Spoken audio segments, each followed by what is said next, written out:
This podcast is brought to you by Podcast Nation.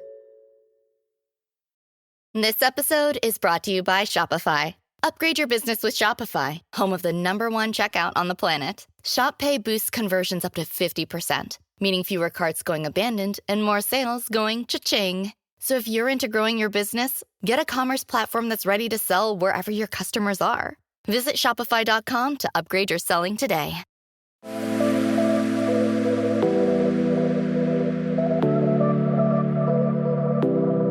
Welcome to Nirvana Sisters podcast, where we take the intimidation out of well-being and beauty to help you achieve your highest state, your nirvana.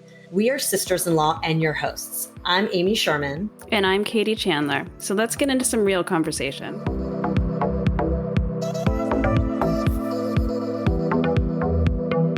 Welcome back to the show, Nirvana Sisters family. We got such an incredible response from parent coach Erika's episode last week that we decided to add a part 2 in with some more pieces of feedback, tips, and tricks to talk to your kids. This one is really about getting advice on some real life scenarios, really tough topics like sex, how to answer some of your children's more difficult questions, really, really helpful sort of templates, how to approach it. Take a listen and hope you enjoy. I'm really grateful for my time spent in the schools because it was a window into adolescence. I worked in a charter school in Brooklyn with elementary, and I also worked in a high school. But for 3 years, I spent every day with adolescents. And I think having that insight, and they came to me with everything. I mean, everything. There is not an issue I have not seen. Banging down my door. Ms. Brunwasser, I got to talk to you about this. Ms. Brunwasser, I got to talk to you about this.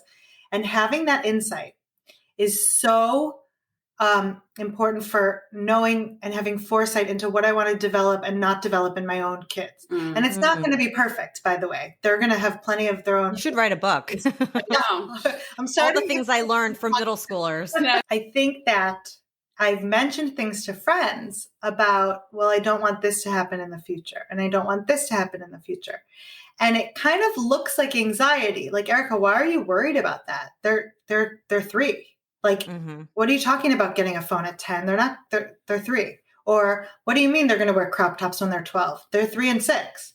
Because I know what's coming. And there are so many intentional things we can do in our families in the younger years to set up our family for connection and for success. And starting young is a great way to do it. And I'm not saying it's too late once they're teenagers, but knowing that every night at 9:00, phones go in the basket and having them see you do it. It'll be much easier when they turn 11 to say, I'm giving you this phone. And it goes in the basket every night at 9:00.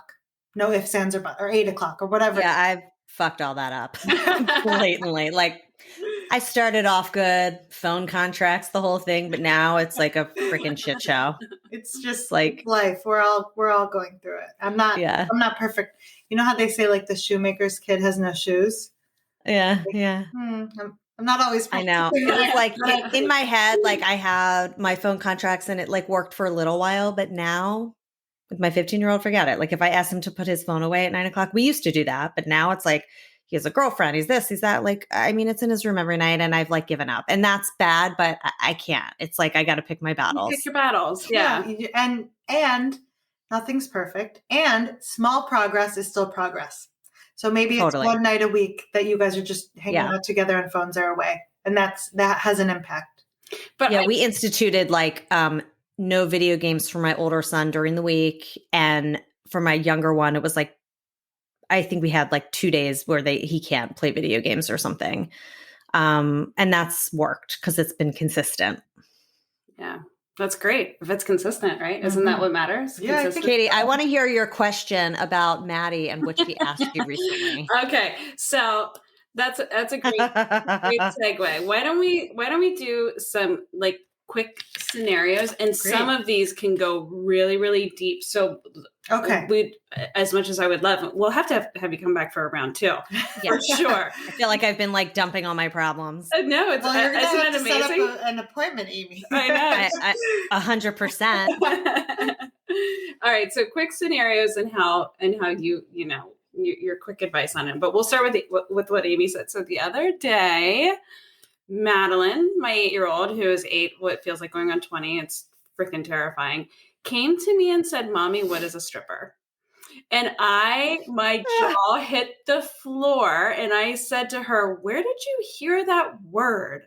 And she said, "I heard it on a teacher's ringtone," which is code for I heard it on probably a 5th grader's ringtone on the bus, right? Because I asked, like, "Who's this teacher? What do they look like?" She couldn't give me anything. I didn't even worry about the little white line. Fine. My first reaction was, I don't know that word.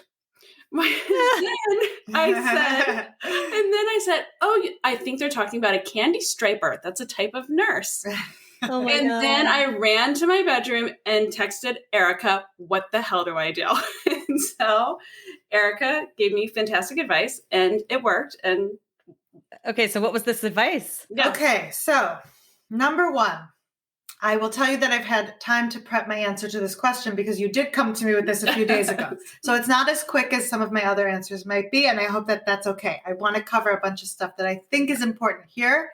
It can be about a stripper. It can be about what is depression. It can be about what is war, what is sex. This is my formula for everything. Okay. Great. Okay. Perfect. Number 1. Oh, I love it. You thank your kid.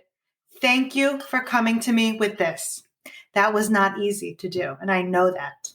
And I trust you and you trust me. And I'm here for you. You were brave. Number 1, you have to reinforce it. But specifically for the stripper question, I think this answer is very much going to depend on the family's values, cultural norms, expectations. And the reason that I am thinking about this is because we're here in puritanical America. Is that how you say it? Yeah. Puritan country of America, where we cover up and we don't strip and whatever. However, maybe someone in France thinks it's okay to be a burlesque dancer. Right. And I think that just in the same way that I work with clients, not to put my values on them, but to help them raise their children with their values, this is similar. So you want to show your kid, that there are different ways of life without being too judgmental. However, because of everything that is going on in our world, raising a kid in 2022 is not the same as it was raising a kid 20 years ago. And it's not the same as it was raising a kid 40 years ago. And when a kid comes to you with something like this, you should absolutely take the opportunity to share your values and use it as a learning experience because they have so much unlimited access to information. Right. And if you don't take the opportunity to educate them about what's right in your family and what's not, they will make their own conclusions. And that's why it's so important to be able to set a tone where in your house you do talk about these things. So by thanking them, thank you for coming to me with this, it's really setting them up. So having said that, take it as an opportunity for teaching and for sharing the values that you want them to grow up with and have in your family, but be as factual as possible. And I think this is really important depending on the age of the kid too, because people always offer up so much information. They start to feel nervous. Oh my God, stripper, blah, blah, blah, blah, and they just share everything about a stripper that they ever knew in the world. But guess what? When a 5-year-old asks what a stripper is, it's different than how you would answer a 10-year-old, right? Which is different than how you would answer a 15-year-old. And so I think being as factual as possible is really important. So a stripper is a word for some grown-ups who have a job where they take their clothes off and show their bodies to other people. That is a fact. So thank them for coming to you. Tell them the factual information, define it for them, and then share your values and the way you want to educate them. So it's not a job that I agree with, or it's not a job that I think is okay. It's not a job that I would hope for you to have one day. You're going to have your choice to do lots of other jobs, and you can remind them depending on the age as well. And you should remind them in in a question like this, that our bodies are private. We keep our bodies private. We respect our bodies. We don't share our private areas with other people. So especially with an 8-year-old, this is something I would want to incorporate into this conversation. I wouldn't necessarily say it to a 16-year-old because they already know that, hopefully. Right. And, if they ask you more, you answer. And then at the end, you always close it with, I am here for you. And you can ask me anything else about this. Always. That's exactly what I did with Madeline. And first of all, she was like salivating when I went to say, I'm going to tell you what this is. She sat on my lap and she had a smile on her face like, oh, this is going to be good. Like that's totally what was happening. And then I went through all of that, everything that Erika just said in my own words. And she walked away with and was just like, okay, mommy, I understand. Okay, thank you.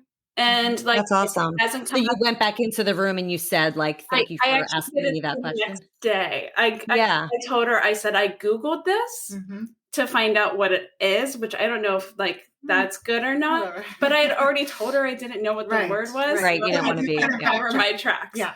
So, and it hasn't come up since. And I also, when you said like, this is something that I don't think is a good job and like, did she understand that? Like, what were her reactions? She understood it because I said, and Erika helped me on this one, that like not all adults make good choices, like we can all make bad choices. But just because they're a grown-up doesn't mean they're always making the right choice. Right. And sometimes they don't have a choice. And you are going to go to college and you are going to have a choice of jobs. Exactly. Some people don't have a choice about how they make money and they feel desperate. I mean, depending on the age, you can get into things like that. Interesting. You know? And I also interjected with one thing that I'm not sure if it was right or not, but I said, mommy and daddy would never want this job for you. You come from a very loving home, and sadly not all grownups always come from a loving home or have a supportive life coming up in the world. And so that has kind of led them to make these difficult, bad choices. And I said, and you have a very loving mommy and daddy that, it's like, I don't know. It was kind of just like me more making sure, like honing it in that it's not anything that would ever interest her or she would even think would be a necessary or a need or on the table. Like that was the thing for me. That part might be different with a 13-year-old, right? Because they might say, well, what if this makes me feel good? And you would explore what makes them feel good, right? What makes them feel respected, what doesn't. And you would explore, well, how do you feel about 5 men standing around and looking at your body? Let's talk about that. That's what happens with a stripper. You would, depending on the age, it's different. And then you're going to talk about, well, I think it's very powerful to share your own story. Sometimes you don't want to tell everything. But when I decided that a boy was going to see my body and my private areas, and by the way, I like to use real anatomy and use real words. When I decided that my boyfriend was going to see my vagina, by the way, vagina is not a bad word. It's a medical term for something that's on our body. And my breasts, I was in a relationship with that person. He was my boyfriend.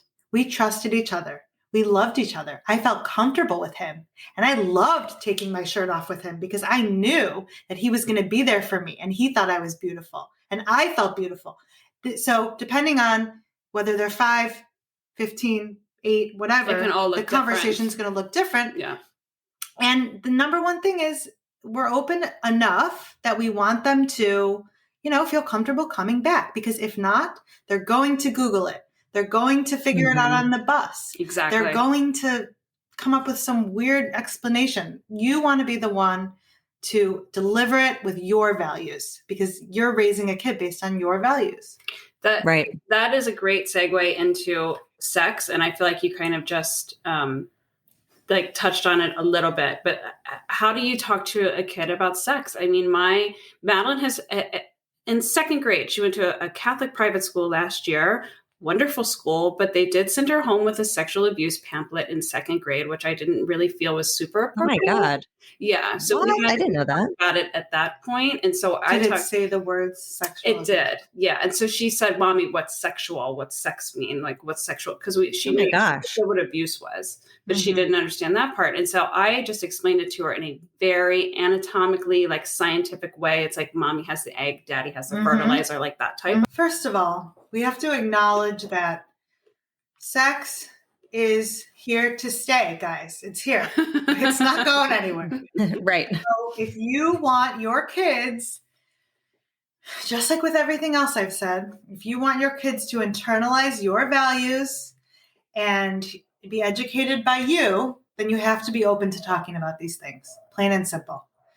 What you say sends a message, and what you don't say sends a message. And it's very clear, and they absorb it, and they know what they can come to mom with and what they can't, or mom and dad and whoever, right? So you have to strive to make your house a place where they can come to you with anything, or else they will find it somewhere else. So with sex, I would be as factual as possible, especially with the young ones if they hear about it. Sex is, my daughter actually asked me recently something like, I was in your tummy and then I came out of your tummy? And I was like, yeah. But how did I get in your tummy? And I said, and that's a common one that parents get all tripped up. They're not asking you to like tell you about your craziest sexual experience that you ever had that one night in college. Like, they're not asking you that. They're asking you, how did I get in your tummy? What is the answer? A sperm and an egg came together, and that is how you were in my tummy. Men have sperm in their bodies. Women have eggs in their bodies, and they come together and they make a baby. And by the way, this accounts for differences in how people have babies too, because some people, don't have a mom and a dad. Some people have two moms. Some people have two dads. Some people are from sperm donors. Some are adopted. The fact is, for every single human being on this planet, a sperm and an egg has come together to make a baby. Then if they ask you more, you go deeper.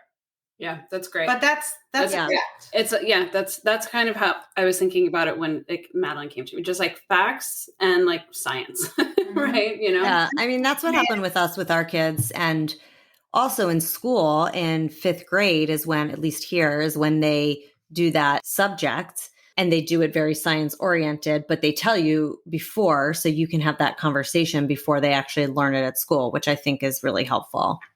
Speaking of Googling things, this is a friend of mine years and years ago. Katie, you know this friend, but I won't say who it is.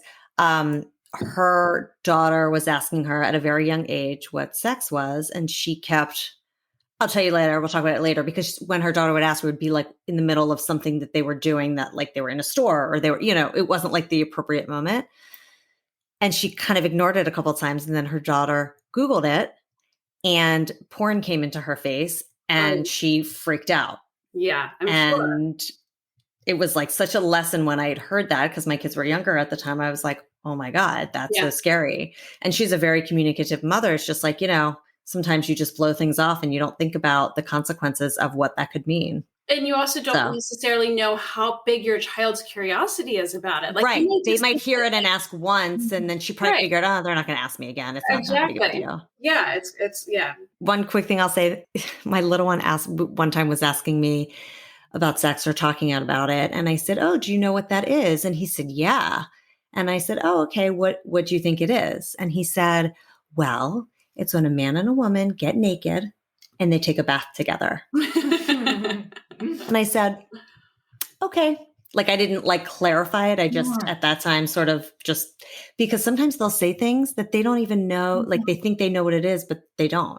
And I said, I think when a kid thinks that and they want to know more, they'll come to you and say, well, I thought it was this, but really, what is it? And that's when they're ready to know. Right. Yeah. So it's just funny because they'll say things that they think they know, but they actually don't. Right. Yeah. Yeah. Well, okay. Before we wrap, there's two quick things that I want to hit. Yeah. Erika says this quote of hers that I love, and it really resonates with me. And our listeners have to hear it, because we all are busy parents all the time. And, it's like maybe on a Saturday, when there's no work going on and the kids are in the house and it's like, oh, okay. Oh, I've got so much to do. I got to do the laundry. I got to get caught up on this. But the kids are here. I have to be with the kids. Erika's quote is, I have to be with my kids all day versus I get to be with my kids all day. Mm-hmm. It's just like a little flip in the mindset that it's really impactful. And it really, it was very like last weekend, it kept going in my head because I could have been doing a million things that I needed to do. Mm-hmm. But then I said that to myself and it just like changed everything. And I was like, I like enthralled in the kids and we love that there, so anyway, it's a great one. I love that. I love that. Yeah. I think just reframing is such a big part of what I do with my clients. Like just, they're taking in as much positive stuff about them as you can. And think of all the people who don't get to be with their kids for whatever reason, or, I think that we have to just look at them with the most positive light that we can. And the more we appreciate them, the more they feel that. And it's just like the goodness grows. Yes, 100%.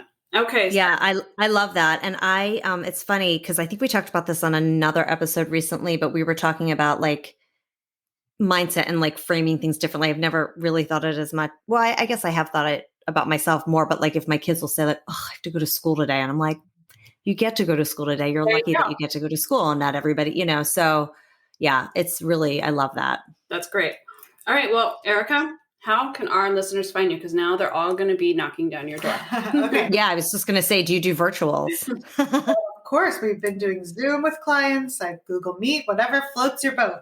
I have an Instagram, which is Parent Coach Erika with a K, Parent Coach Erika.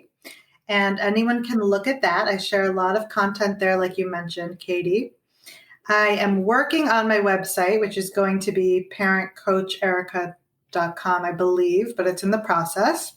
And you can email me at Erika Brunwasser, Erika, B as in boy, RUNWASSER @gmail.com. Fabulous. And we'll have all of that in our show notes also. And trust me, you're going to want to reach out to Erika. I'll be reaching out. It's amazing. All right. So let's do our quick wrap session, Erika. It's just some fun questions for you. What is your favorite wellness or beauty hack? So I don't know if you guys know about Beauty Counter. Mm-mm. It's an amazing brand that has been developed by this awesome CEO, Greg Renfrew in California. And the goal was to make cosmetics and skincare without 1,500 of the most toxic ingredients that are commonly found in our skincare. And I sold it for a while, and now I'm just hooked and I love it. Oh, nice. It's really awesome. Is that, it's all vegan, right? Is it vegan or is it organic? Free of harmful chemicals. And it's really high performing too. Like I find that it works just as well as all the department store stuff. And it makes me feel good because I know that I'm doing something healthy for my skin when I put it on. Nice, yeah. I love the serums. And your gorgeous skin. Oh, thank you. Yeah. I think I just heard a podcast with the founder of Beauty Counter because I wanted to try it. They have it's like their own line, right? Because yes, but it's awesome, and it's also you're supporting a small woman-owned business when you buy from them because it has consultants. It's just it's a really cool brand. I like it. I've heard it's really good. Yeah, I love that. Okay, so next one we call our 5-minute flow. You just got out of the shower, Uber pinged you.